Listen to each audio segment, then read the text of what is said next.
C'est dans son jardin que Sandra Vicente a été retrouvée sans vie après avoir promené ses chiens deux Rottweiler.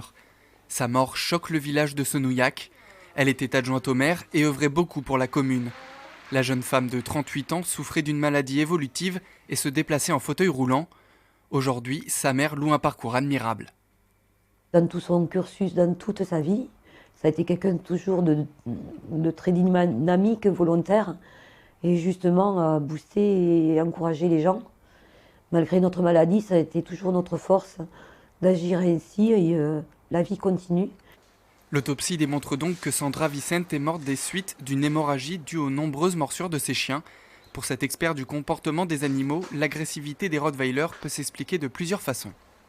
Est-ce que c'est un comportement de prédation, ce qui est exclu dans ces cas-là, puisque le comportement de prédation suppose que les chiens n'ont pas été socialisés à l'espèce humaine quand ils avaient moins de 6 mois, ce qui n'est pas le cas. Donc là, ce n'est pas un comportement de prédation. Si ces chiens ont mordu, est-ce que c'est une agression? Est-ce que c'est un comportement mal contrôlé, un comportement incohérent qui a pu expliquer le défaut de communication? Cela fait 5 ans que Sandra Vicente et son mari avaient acquis les deux chiens. Les Rottweiler sont des chiens dits de catégorie 2. Pour en posséder, il faut un permis de détention. Tout était en règle selon la famille. C'était dans un élevage confirmé, avec toutes les réglementations mises en place. Cet éleveur leur a même appris comment éduquer leurs chiens pour que justement ça reste des chiens non agressifs. Et il n'y a jamais eu de problème par rapport aux chiens. Les deux chiens ont été euthanasiés. C'était le souhait du mari de Sandra Vicente.